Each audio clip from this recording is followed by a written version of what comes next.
قرآن حکیم میں سورہ کہف عربی میں کہتے ہیں غار، وہ جو اصحاب کہف کے غار میں رہے تھے نا، اللہ نے قرآن کی پوری سورت اس غار کی طرف منسوخ کر دی۔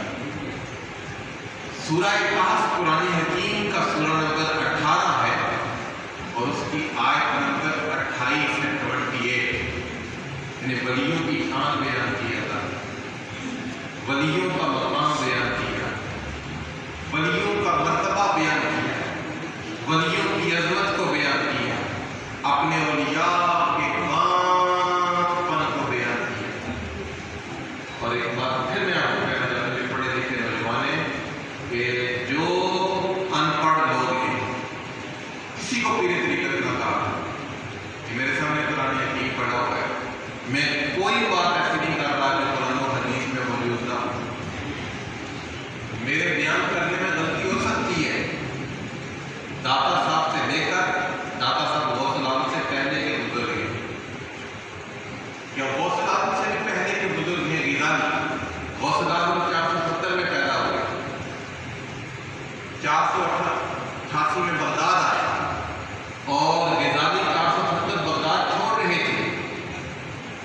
آپ جس بھی صوفی کی کتاب کو پڑھیں، داتا صاحب کے استاد ہیں، رسالہ کشیری یا امام کشیری کو پڑھیں، سیدنا غوث العالم کے ارشادات پڑھیں، آپ تمام اولیاء کو پڑھیں، سب نے لکھا ہے کہ پیر کے لیے، شیخ کے لیے علم از دس ناگزیر ہے۔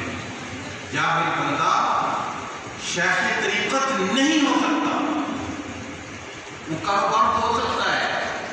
شیخ طریقت کا مطلب کیا ہوتا ہے؟ لوگوں کے دل کی زمین کو صاف کرنا اور اسے نیکی کی طرف مائل کرنا۔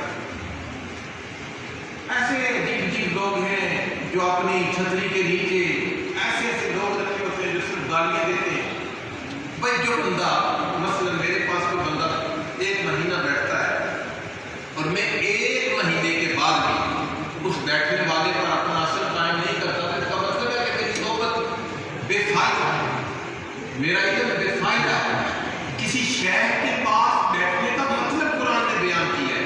قرآن کہتا ہے آپ سورہ کہف پڑھیں، سورت نمبر